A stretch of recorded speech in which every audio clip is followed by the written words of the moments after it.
nah, Bitcoin isn't going to stay up. It's going to go back down. And that's why Nostr is so powerful. You could be Jack Mallers and your dad still be like, I don't know. I don't know if it's the best asset. It's funny, you're like experiencing this for like, I'll say probably the first time. And she's like, why are they saying this? What do I say? I don't know. Bitcoin is new money. I'm just not sure how much Nostr is threatening that model yet, but Next Block is going to threaten that model.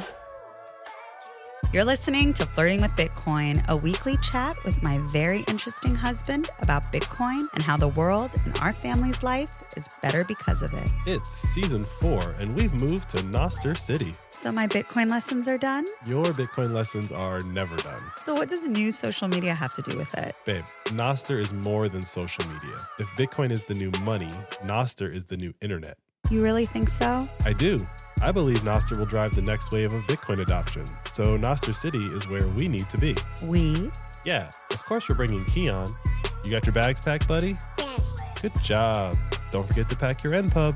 Let's go.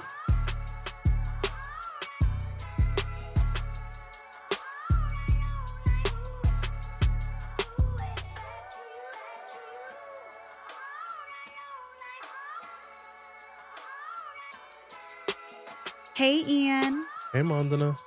I want to talk about something today that you probably don't want to talk about. Oh, great. But this is my first bull run, so bear with me. Get it? Was that a pun? Yes, and it was a good one. Oh, okay. So you obviously want to talk about the price of Bitcoin. Yeah, because this is my first run up, and it has actually made some people that we know finally get some Bitcoin. Yeah, one of your best friends finally got on the train. She just never had made the effort before. Yes, and then a few of your uncles and aunts, but we have really big families, and there are still some who just do not want to get Bitcoin, don't get it, don't trust it. What's more awkward is now that we're building a company with Bitcoin, it sometimes feels like they're rooting against us. Yeah, you know, it can be awkward when you tell me that Bitcoin is going to go to zero after I basically pushed all in on it. Yeah, like what are we supposed to say to that? So, okay, maybe I'm in my feelings a bit, but before we get into that, babe, what time is it? The current time is 8:77, and we're approximately 882 blocks since our last recording. Why was that a ooh? It's usually like 2,000 blocks. Oh, you're happy that we're doing it more often. Yeah. Ian posted to Nostr this morning while I was out on a play date with Keon that said, like, what are the chances that we'll record tonight? Like, he just put it out to Nostr. And then I was tagged in it. And I looked at it after we put Keon down for a nap. And I was like, chances are 0 because I made dinner plans with my girlfriends tonight. So I said, okay, let's just go record right now. But I already knew what I wanted to talk about today. So we're doing it. Sounds like I got my bet. You did. Yeah. Not tonight, though, but during the day. But if I gave you $1, how many acres could I get on sunny Bitcoin Island? Today, you could get 1,018 acres, aka Satoshis, on sunny Bitcoin Island. Nice. And just generally, who knows what's going to happen when this episode comes out? But just generally, we've been hovering around 100K. Yeah. It's the new norm. And apparently, like, if it hits 93, people are like, oh no, it's crashing. Like, that's how far we've come now. That's how far you've come. Yeah, I guess. In like a few months, right? The run up has been like two months. You just think of it like every cycle, someone feels the way you feel right now. I know. That's the interesting part. That's the main part of the cycle, which is why I tell everyone, like, you got to hold it for 5 years. Yeah. It's like parenting. Like, you just got to live through it. Yep. You got to have a kid to understand. Every stage or every age just feels like harder or easier. And then time passes and it's like, oh, I'm so wise now. I know so much. I've lived through a run up. I lived through the newborn months. Yeah. I'm in the toddler years. I was in the toddler years and now I'm out of the toddler years because I've held for 5 years. I don't know, man. I don't know. I lost you. You're in your first bull run is all we have to say. I am in my first bull run. And you've seen 2, but you've only been a part of 1. It's this interesting space too. As you guys know, if you're listening, Ian and I have a Bitcoin podcast. So there's also this like funny energy around us where it's like, if you know anything that's happening with Bitcoin right now, and you know, Mom and Ian have had a Bitcoin podcast for a few years. And also, you know, Ian's quit his job. But then at the same time, you know, like conversations with us around other people we know, my family members, like, nah, Bitcoin isn't going to stay up. It's going to go back down. And it's like, are you rooting against us? What is this? I only take those comments as them just saying what they think they're supposed to say, because there's no way you can look at what's going on in the world right now, because everyone sees what's going on. Everyone sees inflation happening. No one can deny that.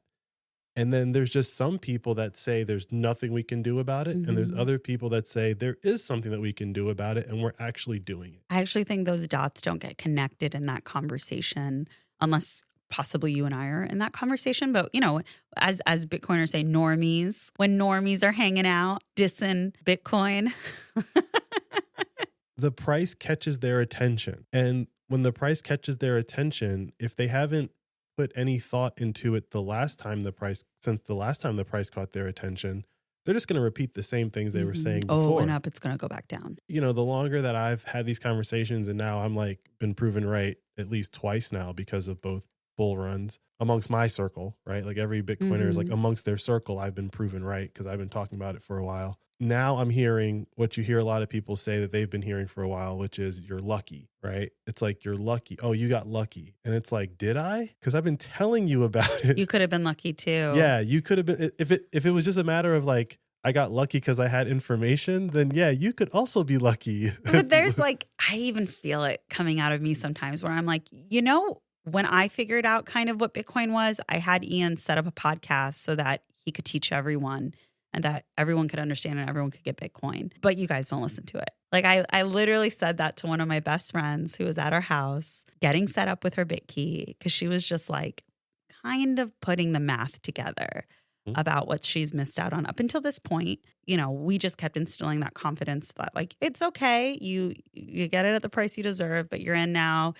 You're giving us some comfort to know that you're finally getting into it. We're not I told you so when someone comes to our house and we're setting them up with their BitKey, walking them through it. No, never. That's never the energy that we're giving. But there are moments where I'm you're kidding me, right? We've been trying to do this for years with you. So not that I'm saying that's what, my friend was, what the energy she was giving me. But there is this are we lucky? Because we were trying to explain this to you. And even if a year ago you listened to us, you would possibly feel better about this, but can you just get some now? And we give all of our friends and family their kids Sats cards with Bitcoin on them.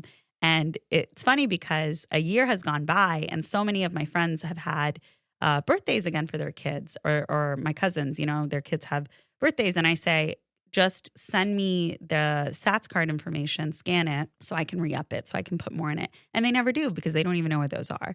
And so it was good that my friend, she was an hour late to our house because she was looking for her Sats cards and she found them. So I'm okay, I guess maybe this is what we have to do with everyone over time. But it feels good. But there are definitely moments of frustration. So I can't imagine being a solo Bitcoiner whose possibly even partner is not in this with them. And it would be challenging. Yeah, isolating, challenging, all that good stuff. But you got me, babe. We're good. Oh, yeah. Ian and I just held hands. Y'all couldn't see it. It's none of your business. You can't see it. But we did. Get the power back. Get the freedom back. Get an EMPUB. And just start with that. So we've spent years now talking about what it means to flirt with Bitcoin as a partner or spouse. But now that we're starting a Bitcoin company, wait, can I call this a Bitcoin company? To use the term colloquially to normies, yes, it's going to be a Bitcoin company because you can't use the app without Strike. So you're going to be forced to know about Bitcoin in some way because of Strike. But functionally, no, it's not a Bitcoin company. It's just that's the currency that we've chosen to operate the marketplace on. So, we're using the Bitcoin technology to accomplish our goals. So are we a Bitcoin company? I mean... Well, most recently, Ian... Financially, yes. Yeah. From a financial standpoint, we are a Bitcoin-only company. All right, so we're a Bitcoin company. You're still not answering that question. We're not writing code for Bitcoin. We're not contributing to the Bitcoin That's true. You're ecosystem. Not a Bitcoin dev. We're not building on Bitcoin. We're building a company on Bitcoin, but we're not building Bitcoin thing. We're using what exists. Okay, then with that, do we even need to bring up Bitcoin when we're explaining our company to normies? Do you like how I'm saying normies as if I'm not a normie? You don't necessarily, I don't always bring up Bitcoin, obviously in the context that I've been talking about it lately at the two conferences, you kind of have to talk about it in the context of Bitcoin, but I usually don't say Bitcoin when I say you get paid. Yeah, true. Because it's more about do you want to be paid Sure. Okay, cool. This is the currency we're going to pay you in. If you don't want that currency, that's fine, Yeah. But I think it depends on the audience, right? Because some people will hear Bitcoin and they'll go, that's not for me. Other people will hear Bitcoin and say, ooh, crypto, this is like new technology, right? They'd have no idea what it means, but it's a little sexy. Other people will hear Bitcoin and tie it to possibly freedom tech. Mm-hmm. And I think that's the approach that I've been trying to take with people that I talk to in my life, where I say, Bitcoin is freedom tech. What this allows is for people to get paid directly without an intermediary. Mm-hmm. And that's what makes it possible for us to give micropayments for someone watching an ad. And this would just not be possible in the same way without Bitcoin. I don't even know if that messaging works, but it's what I've been using because that's where I try to explain, the non-price side of things, right? It's not like, oh yeah, you're going to get Bitcoin and then you're going to hold it for like 5 years and you're going to be rich. No, these are pennies, right? But if you're a content creator and I explain to you Zaps on Nostr, that piques interest, all that stuff, right? But just generally, the angle that I try to take is this is freedom tech. And if we think about the problems on social media right now, that's not freedom tech. But then generally people that I'm talking to aren't in the freedom tech space. Mm-hmm. So it's just a very interesting situation to be in. But the general feeling that I get is either people are like, I don't know about that. That's what sounds really cool. Or I don't think that's going to work, because they just immediately hear Bitcoin and they think crypto. And like, to their credit, there are a lot of crypto scams out there. So it's just you and I spinning up a Bitcoin company. Okay, you guys are just trying to get your cut of this whole scheme. Yeah, that's like a fair way for anybody who has a very limited set of information about what's been going on for the last 15 years. That's totally valid to analyze the situation like that. But I think one of the things that, particularly with NextBlock, but even Nostr in general, proves is that if this feature existed on Twitter, people would use it. So why doesn't Twitter let you do that? Right? Like, wouldn't you like to get like a penny or two if someone wanted to give you a penny or two? Like, why is it that you can't do that there? Oh, because they haven't figured out how they can make money for allowing you to do that. People post their Cash App. Right. But all of a sudden, literally this week, it's like Elon announced all these other products that are coming to X, and they said X money. I saw that. Right. And so like, it's going to be Dogecoin probably. Maybe it will, maybe it won't. The point is they could have done this for years now. It wasn't until actual competition came into the marketplace. Now that there is a decentralized money that nobody can really take a cut of, people can actually start building businesses without the built-in rake that banks take. Mm-hmm. The built-in rake that all these like financial institutions take before you actually get your money, that doesn't exist on the Bitcoin protocol. And that's separate to taxes. This is just transaction fees. This is just moving value around in and out of quote unquote jurisdictions, right? So imagine sending money from America to certain places in the planet. Like, it's harder, right? With Bitcoin, there is no concept of it's harder to send Bitcoin into X instead of Y. I also think one of the things that is really forcing social media companies to figure out how to pay money to creators is the TikTok model. So TikTok, and I'm not very familiar with it, has been paying creators for a long time. And very recently, these other platforms have had to figure out how to do that. But because they're in charge, they set up all of the rules around it, and they can change the rules whenever they want. So now it's becoming this fake competition around like, oh, you can make more money here. Oh, you can make more money here. I'm going to show you how much money I make as a content creator. Like, can we even trust that person? And if they're making a lot of money, maybe they've just decided we're going to give these content creators a lot of money so that it creates this like false promise that you can make a lot of money, right? There's so many things that have been popping up. And of course, I'm kind of paying attention to it, but Ian is really good about being like, don't get distracted by this stuff. We need to focus. We need to build our own company, because whatever they're doing is just not going to actually benefit the content creators. They're still going to figure out a way to make gross profit for themselves. They're the cartel. They're just realizing like, our unpaid labor, the content creators, somebody's giving them something. Like, maybe they're not actual slaves. Maybe on TikTok, they're indentured servitudes and they throw them enough money so that they have some scraps. But, Instagram now is realizing, well, yeah, we make people jump through a lot of hoops for our algorithm. Like, we're going to start tiering them, giving them payouts, giving them more of a reason to focus on us because possibly we have a loophole that's different from TikTok. Like, all of this is happening right now. And I'm just not sure how much Nostr is threatening that model yet. But Next Block is going to threaten that model. Get the power back. Get the freedom back. Get an MPub. And just start with that. Okay, so let's get back to the price. The other day, my mom told me that one of my uncles very confidently told her that, yes, Bitcoin went up, but it's just going to go back down to zero. And my sweet mother was so taken aback by this conversation because I think there's a couple things happening with her. All she's ever heard about Bitcoin is from us, right? So in her mind, she's like, Bitcoin's very legitimate. My daughter is in it. My son-in-law is in it. My son-in-law is very smart. So in her mind, she's like, Bitcoin is what very smart people do. And it has somehow made it possible for Ian to not work half of this year. And my daughter still lives comfortably. Like, yay, Bitcoin. And so she goes into this conversation where someone's like, it's going to go back down. And she's like, why are they saying this? What do I say? I don't know. And also my mom is like, why would they say this? Ian and Mondan are starting a Bitcoin company. Like, and so I tried to explain to her FUD. I tried to explain to her that they're not listening to our podcast, let alone any other information out there on Bitcoin that's accurate. It's whatever their regular news sources tell them. And if they aren't playing the stock market, even just casually, they are going to stick to what they know. And Bitcoin is just going to make them feel uncomfortable because they haven't gotten in yet. And it was really interesting explaining all of that to her. And she was just baffled why they don't get it, which even though my mom doesn't get, she was like, I don't understand why they don't get it. And she was just genuinely surprised but it's at 100,000 now.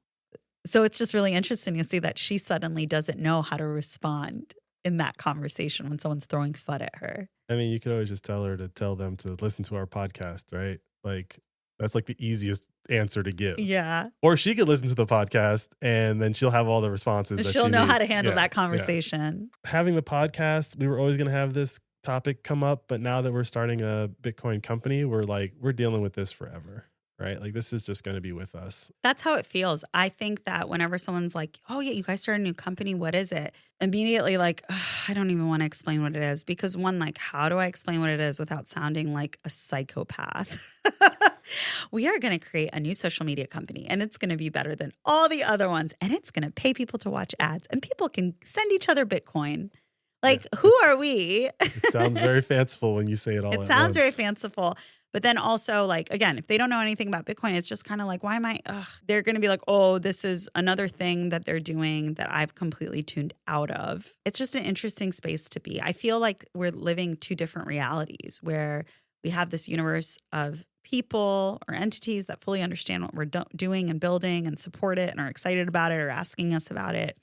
And then everyone in our actual personal lives are like, what are you doing? Huh. Oh, that's okay. Okay, cool. It's funny. You're like experiencing this for like, I'll say probably the first time because you're actually starting a company and doing this. But this is always what most people that start anything in tech get. Like, right? This is what entrepreneurs face generally. Yes. Generally, your circle around you, if you're a first-time entrepreneur, are not other entrepreneurs. That's true. But not in my family. Everyone's an entrepreneur.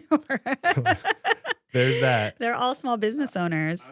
I'm talking about like your actual friend circle. Your family is different. Like your actual friend circle, like some of them are small business owners, but not all of them are.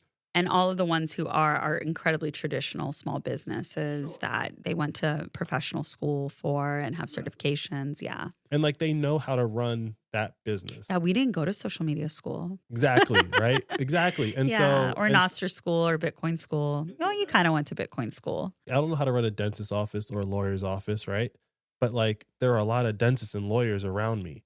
In my particular field, I would say like I know how to run a tech company, but I don't know a lot of people that run tech companies. That's not like your normal circle.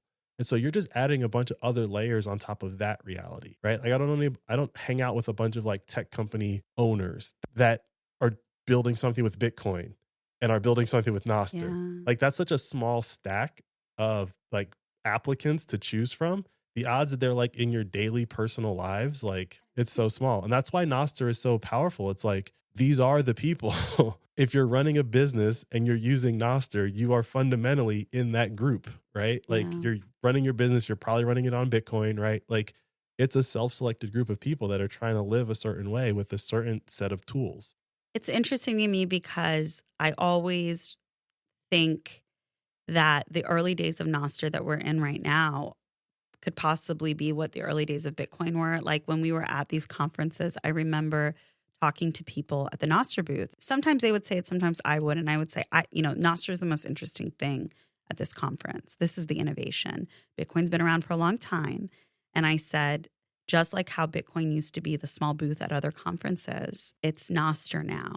And so with that, I think, wow, like all of these Bitcoin businesses, some have come and gone, right? But the ones that are around now, the people that built those businesses went through the same things. Like I remember you telling me that Jack Mallers has a podcast with his family, right?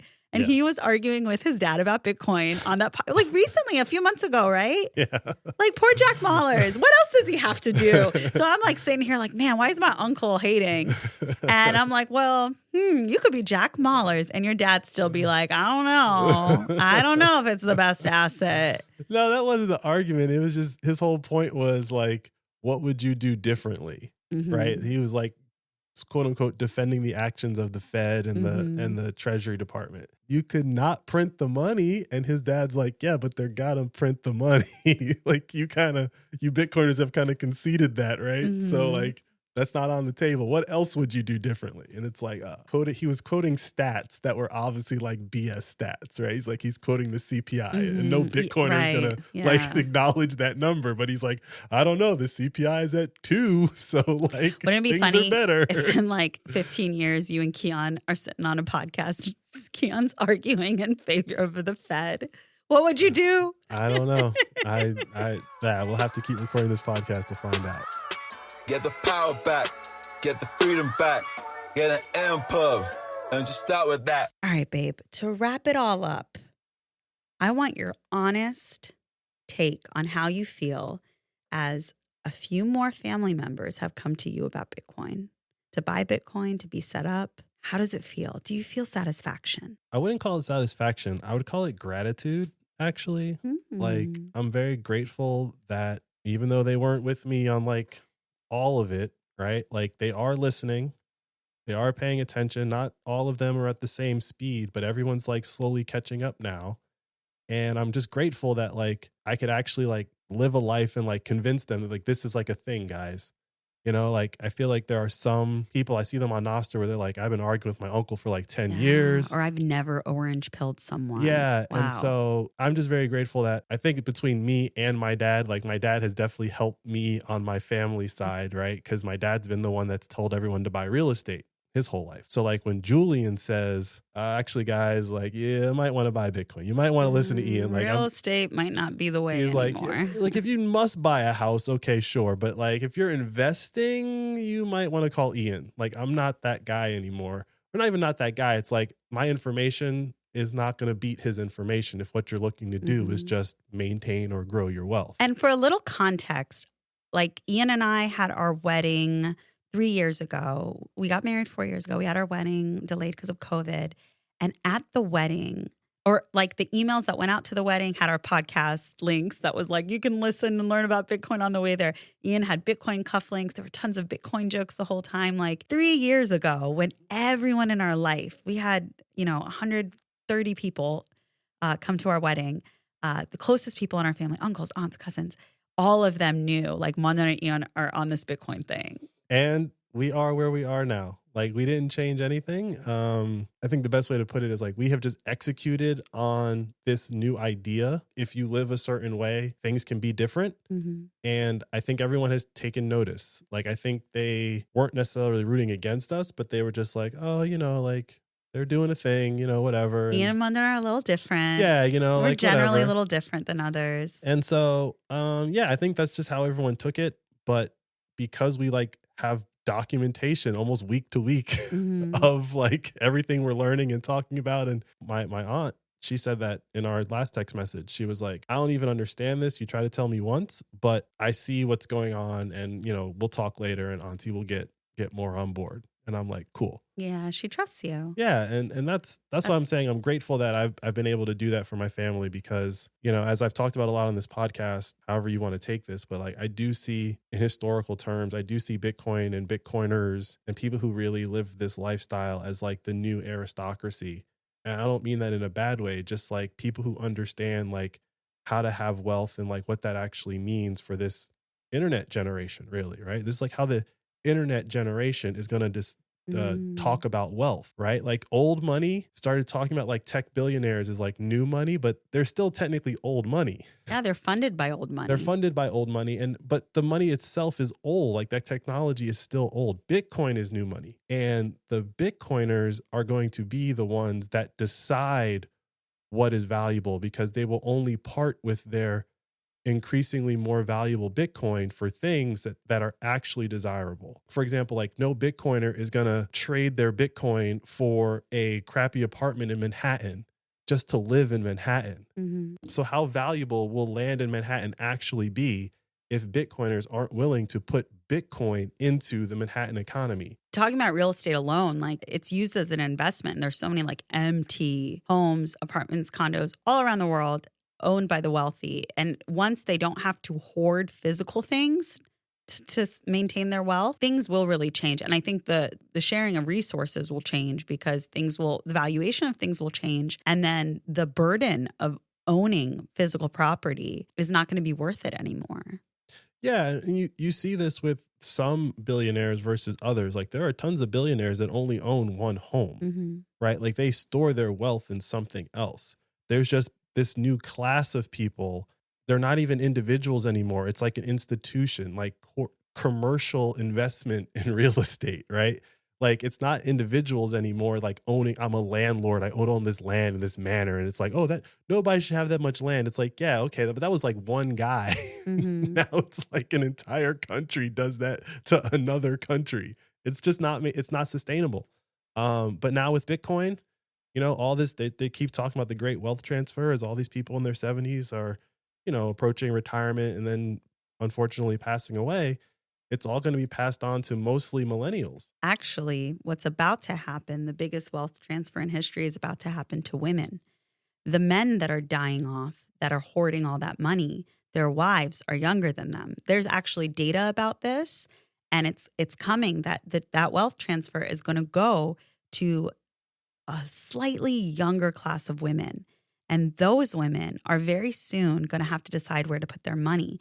And those women are not liking the traditional places. And so, unfortunately, I don't think that Bitcoin has really been embraced yet by spaces where women are getting their information. Unfortunately, Flirting with Bitcoin didn't blow up the way I thought it would 3 years ago. We're still a small podcast, but I think that piece will be really interesting. And there's a lot of women who have a lot of money and want to find nonprofits to throw it around to. And I will say, like, that freedom tech angle for me is what I use when I talk to women, because I really want to explain to them, this isn't just about making money. This isn't a crypto scam. This is freedom technology that Ian and I are trying to figure out how we can like harness to actually empower people to use it. But I'm hopeful to see where, as these different transfers of wealth happen, if there are people who want to put their money towards something that is actually going to improve society, maybe level set some things and empower people, whatever group of people they want.